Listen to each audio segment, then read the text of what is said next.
Hello hello नमस्कार सबैजनालाई। आज चाहिँ म तपाईहरूलाई एकदम यो प्राचीन कालदेखि नै उत्पन्न भइआएको उदयपुर गढी गाउँपालिका वडा नम्बर 1 को महादेव थान को भिजिट गराउन गइरहेको छु। कस्तो लाग्छ साथीहरू, प्रतिक्रिया दिनुहोला। यहाँको भालुखोला भनेको चाहिँ मा रहेको यो महादेव थान चाहिँ को इतिहास अलिक फरक खालको छ। यो चाहिँ विशेष गरेर यो धेरै वर्ष अगाडि चाहिँ यहाँनिर हात्तीको आगमन भए सँगसँगै हात्तीले चाहिँ यहाँनिर पानीले पर्सिएकोले महादेवलाई दर्शन गरेको हुनाले यहाँ चाहिँ यो महादेव थान हुन गएको छ। र स्थानीय सरकार र प्रदेश सरकारको केही योजनाहरूले चाहिँ यसलाई पर्यटकीय स्थल निर्माण भइ नै रहेको छ। यसको केही सुधारहरू आउँदैछ। म तपाईहरूलाई यो देखाउने छु। यो चाहिँ हाम्रो विशेष महादेव थानको मन्दिर रहेको छ।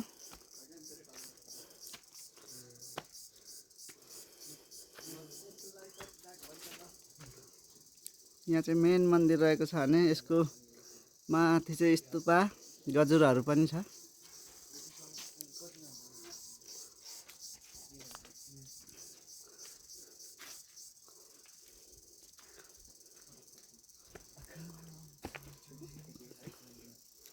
यो चाहिँ यो मेन गेट हो। यहाँनिर चाहिँ रामनवमी शिवरात्रिहरूमा चाहिँ विशेष मेला लाग्ने गर्दछ।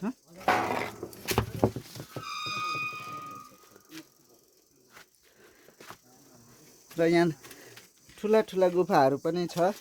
म तपाईहरूलाई यो गुफाहरूको भिजिट गराउँदैछु।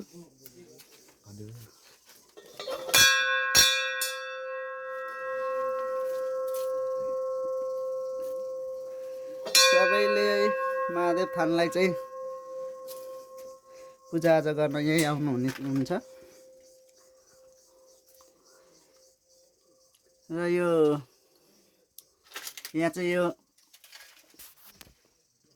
देखेकै समयदेखि मानिसहरूले यहाँको स्थानीयहरूले थाहा पाएदेखिकै यहाँ यस्तै मूर्तिहरू रहेको थियो। र भक्तजनहरूले पनि यहाँ आएर पूजाआजा गर्नुहुन्छ। यो केही त्रिशूलहरू, पूजा सामग्रीहरू चाहिँ यहीँ स्थानीयहरूले ल्याउनु भएको भने यी ढुङ्गाका मूर्तिहरू चाहिँ यहीँ भएको हुनाले यसलाई चाहिँ महादेव थानको रूपमा पूजाआजा गर्नुहुन्छ। र यहाँ गुफा रहेको छ। यो चाहिँ यहाँबाट भित्र गइसकेपछि चाहिँ यो गुफामा चाहिँ माथि गाईका थुनहरू प्राकृतिक रूपमा यो चाहिँ यहीँ बनेको पाइन्छ। तर यो अलिक अँध्यारो भएको हुनाले देखाउन सकिएन। यहाँबाट धेरै भित्र यी गुफाहरू नै रहेको छ।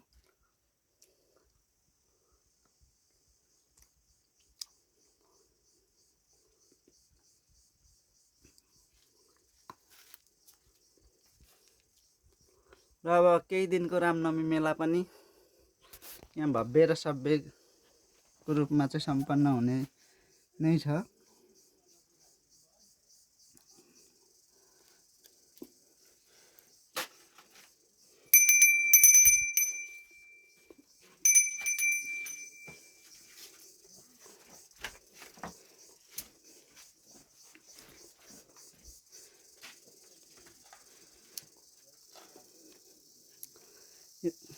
यहाँ बेला बेलामा स्थानीय बासिन्दा र अन्य मानिसहरू पनि पूजाआजा गर्न, भाकल बुझाउन चाहिँ यहाँ आइरहनुहुन्छ।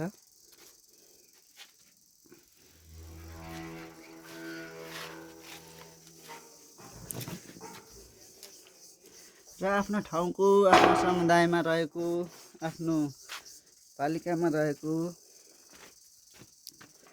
यो महादेव थानमा चाहिँ पक्कै पनि भिजिट गर्नुहोला।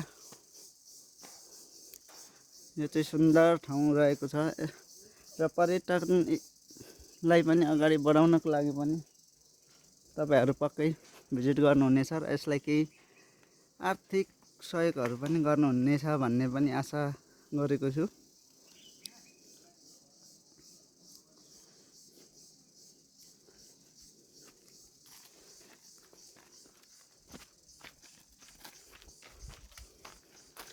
यो चाहिँ भर्खरै यसलाई चाहिँ पूजाआजा गरिसकेपछि यहाँ चाहिँ मानिसहरूको बिसाउने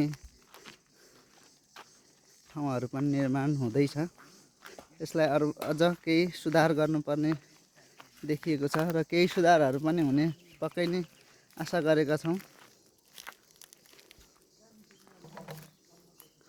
यो देख्न सक्नुहुनेछ यो माथि रहेको स्तूपा यो चाहिँ प्राकृतिक रूपमै भएको हुनाले यो अति सुन्दर छ।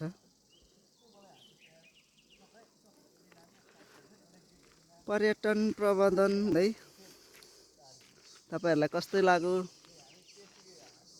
प्रतिक्रिया साथसाथै लाइक कमेन्ट सेयर पनि गरिदिनुहुन्छ भन्दै तपाईँहरूलाई आज यति नै भिजिट गराउन चाहे। पक्कै घुम्न आउनुहुनेछ भन्ने आशा गर्छु। हस्, धन्यवाद, बाई बाई।